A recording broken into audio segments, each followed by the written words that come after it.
Welcome back to the Marketing Management and Money Podcast. I'm your host, Ryan Owens. I'm your host, Ryan Murray. So I'm stepping out of my comfort zone a little bit on this episode.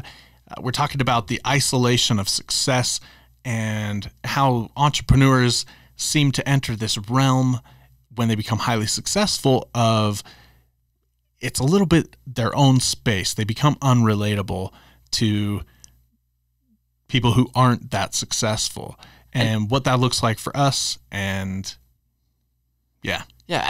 And I think, maybe you use the term unrelatable, but it's maybe that they kind of move. I mean, whether you like it or not, there's a class system. And you fit in with your friends, you fit in with your family, you fit in with the people that you know. And if you embark on a successful venture and you achieve that success, it's going to change some things in your life. Yeah. And so we're going to kind of delve into some issues that maybe aren't super comfortable, but they're important to understand, especially if you want to go down this road.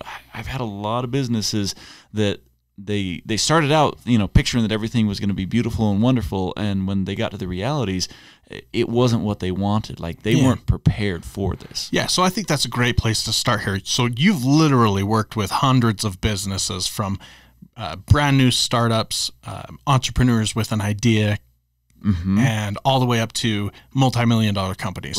Right, why don't you talk a little bit about some examples maybe from your history and different people that you've worked with? Sure. So I've had kind of this unique opportunity throughout my career to sit down with tons of entrepreneurs.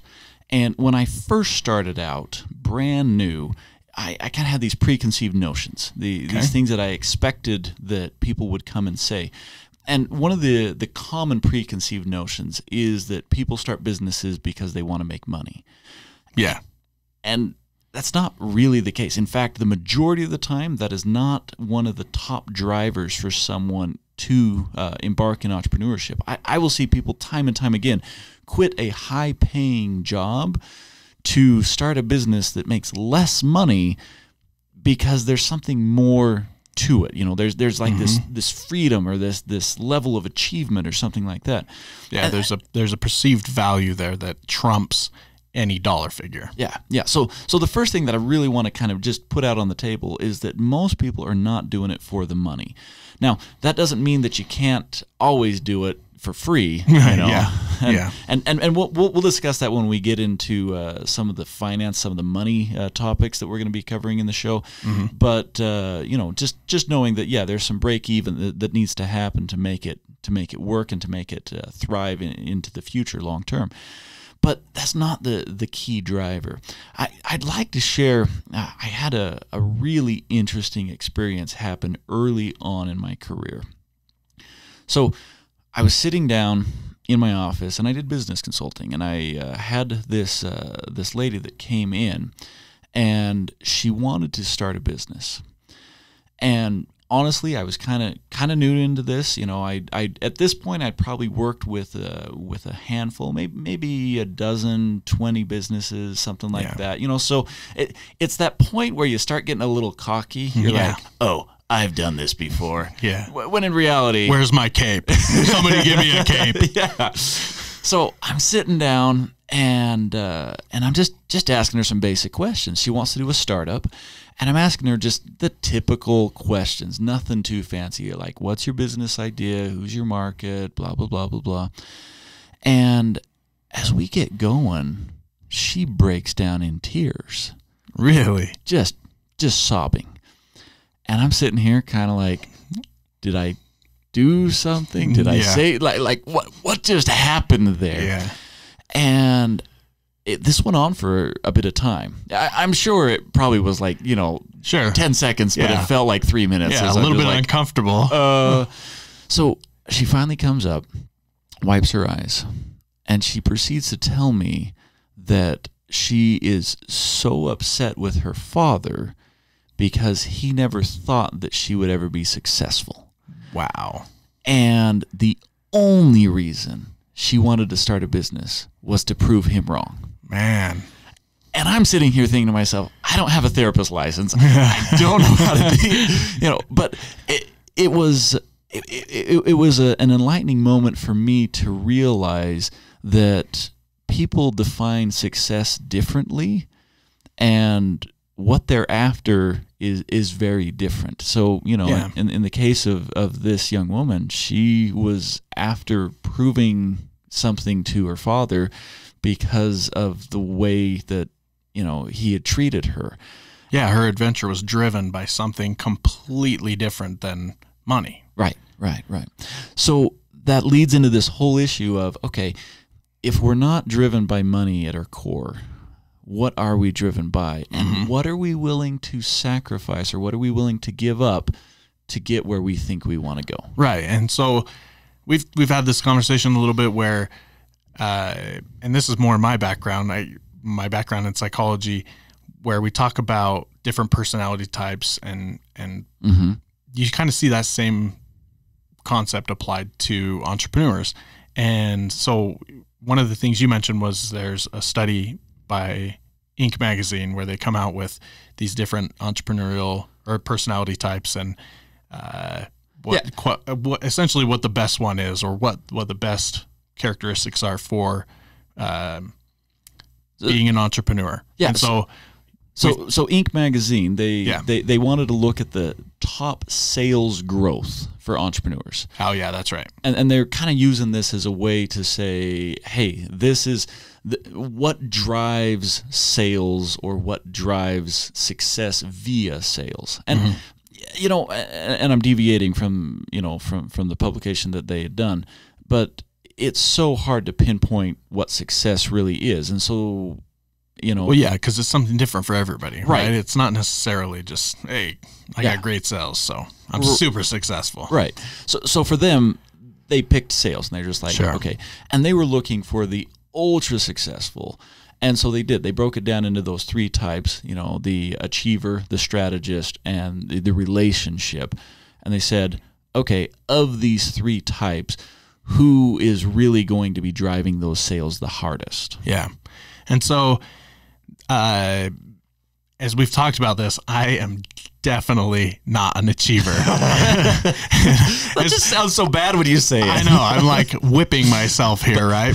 But essentially, I know from myself, my own experience, and working with businesses and starting my own businesses, that's just not who I am. Okay, so for our listeners, what is an achiever? Let's just define that real quick. I really like the way that you phrased it. This is somebody who just dives in head first, ducks their head, and just plows forward, leaving bodies in their wake. They just get it done, hands down. Nothing is stopping them. They go forward and get this stuff done. And we've all known this personality type. They're Right. very driven. Yeah. They have a goal in mind. They're going to achieve what they want to achieve. Yeah. And great salespeople. Right. The end justifies the means. Yeah.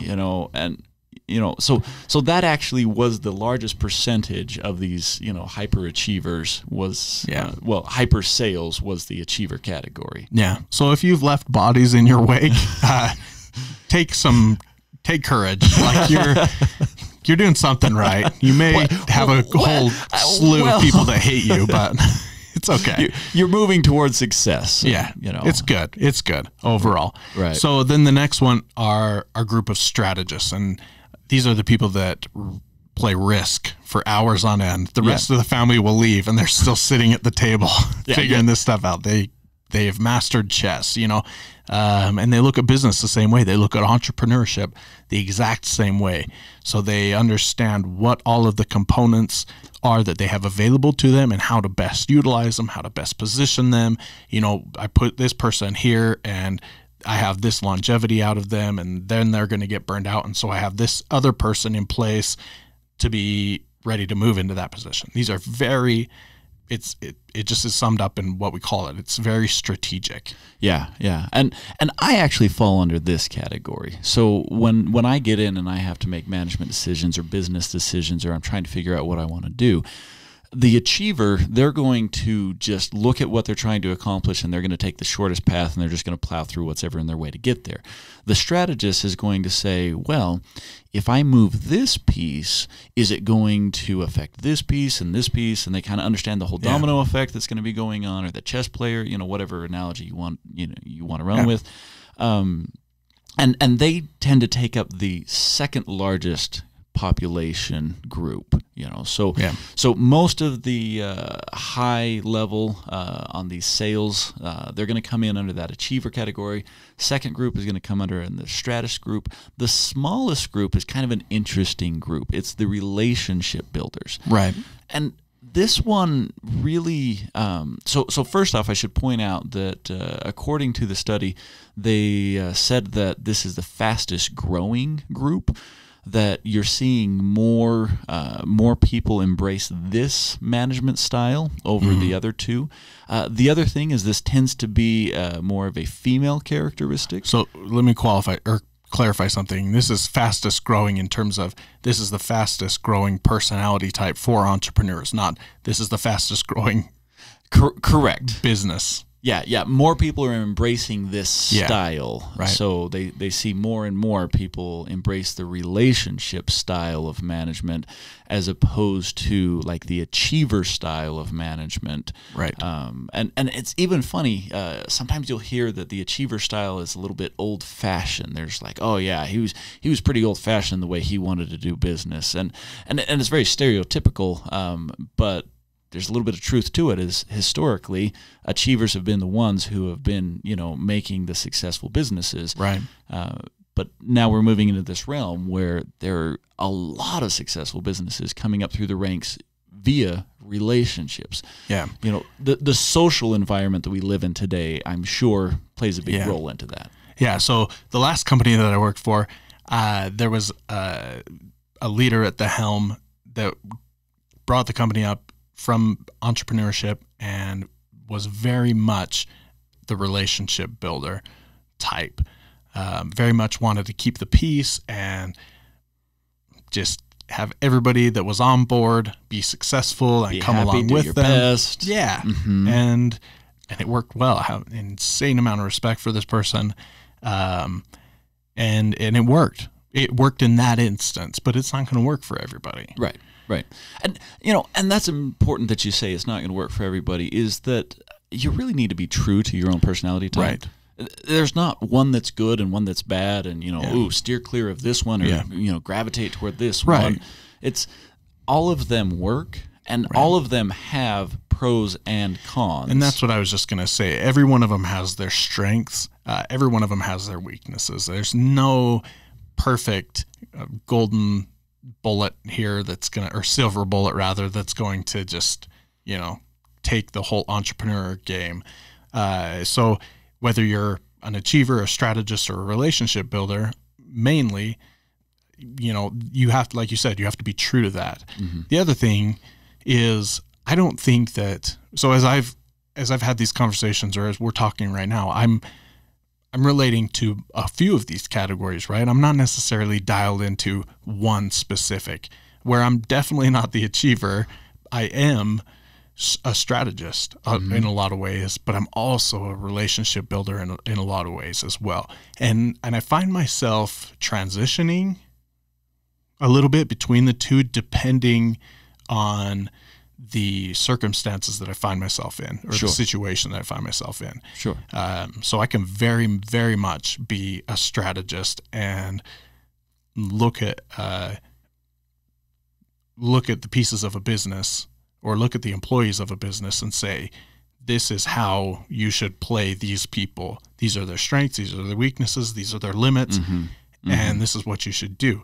But also, on that same note, if I work more closely with them, or as we get into things, I find myself really wanting to bolster each of those employees or each of those entrepreneurs or whoever it is that I'm working with, and saying, these are your current limits, but let's push this a little bit. Or you're having a hard time here, and I get that, but we can do some things to make your life a little easier, right? Right. And so I don't want any of the listeners to think that they're pinholed into one spot, that it's okay to transition. I think there's some strength in that as well. And you've also got to realize that to a large degree, this is kind of anecdotal in the sense that we're just putting some framework around, like this isn't like Myers-Briggs personality that we're talking about here. Exactly. We're just saying, hey, look, there are some general approaches in management that people are going to take, but these three approaches tend to deliver those high levels of success. Yeah. But here's, you kind of kicked off at the very beginning. You said the isolation of success. Yeah. And I want to take a second and kind of tie these personality types into what tends to happen. So we discussed how businesses or entrepreneurs, they're not as money driven as a lot of people think. A lot of times they're driven by some other form, but they'll use money as a way to gauge their success or gauge their progress. If their business is growing, then obviously that's a form of success. And then they'll use these methods. They'll use the achiever method, the strategist method, the relationship method to grow that success in their business. But there's a really interesting thing that happens, and I don't think a lot of novice entrepreneurs are aware of this. And in fact, a lot of seasoned entrepreneurs, even though they're living it, they can't really describe what is going on. And that is the fact that the more successful you become in entrepreneurship, the more shunned you will become in society. You're right. And, I've seen very successful entrepreneurs who, they've come in, as I've mentioned, I did, quite a bit of business consulting. And these entrepreneurs, when they would come in, a lot of them just needed someone who would relate to them and not judge them and not come down so harshly, just like, what are you doing? You're ruining your family, or you're ruining, everything that's important, or why would you put so much effort into this, crazy thing? And entrepreneurs, they tend to be risk takers. And, when the risk that they take wins, everyone thinks they're the hero. Right. When the risk doesn't win, then everyone's just like, oh, I told you so. You're an idiot all along. I mean, what do you think you're doing? And it's this very arbitrary standard that society as a whole has, and that weight tends to bog down entrepreneurs as they become more and more successful. And I've seen many entrepreneurs hold off on their success. They throttle the level of success back just because the social pressure of becoming an outstanding entrepreneur is so great that they don't want it. Yeah, it's entering a different realm, really. So as human beings, we abhor isolation. Yeah, right? Yeah, we can't stand it. Yeah, if we become exiled, like, that's the worst thing you can do to a human being. Solitary confinement for prisoners is insanely terrible. Like, that is such a cruel thing. Right. So for the general populace, that same thing applies. Becoming exiled or being placed in isolation is an extremely psychologically taxing thing. And so as an entrepreneur begins to take this path and begins to experience things and have to do things that go against the grain of what normal 9-to-5er Family Guy kind of thing does, or a successful businesswoman, that typical, once they break that mold and society's like, wait. Yeah, what are you doing here? Yeah.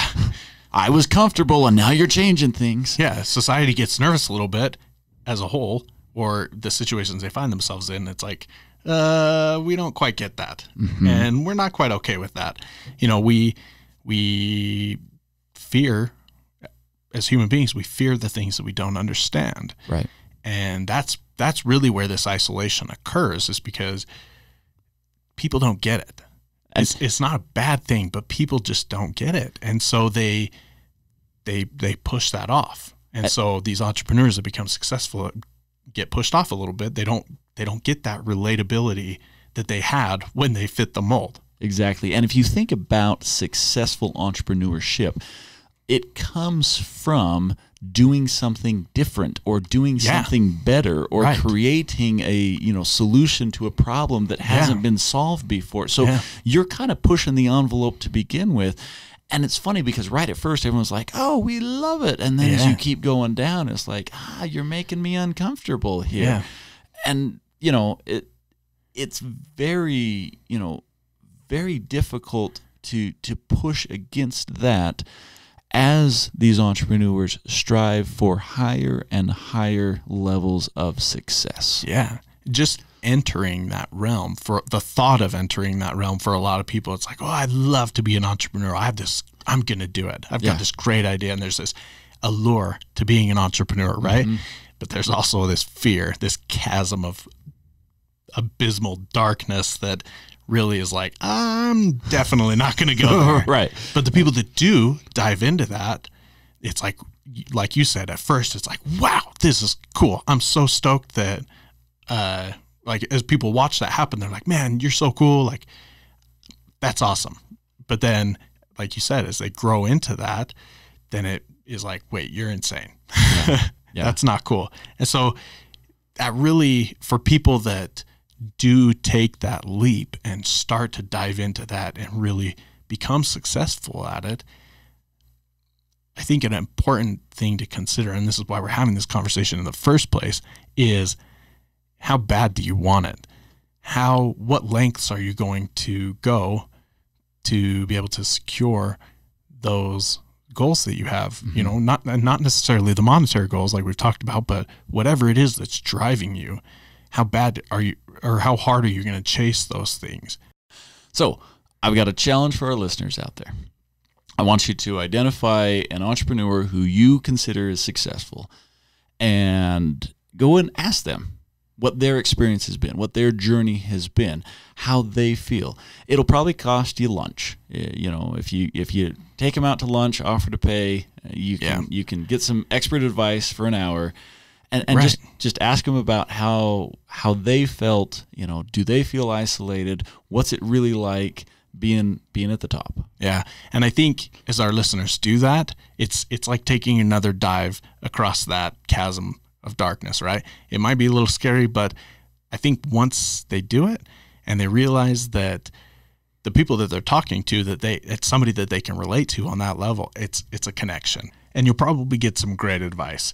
So please, by all means, take the challenge and reach out to us on Twitter. Let us know how it goes. We are at MMMSmallBiz. And yeah, if you have any other questions or anything, any other topics you want to talk about, let us know. Yeah, we love it when you reach out. We love what we hear from you. And it's been a great conversation. Yeah, thanks for listening. We'll see you next week. Take care.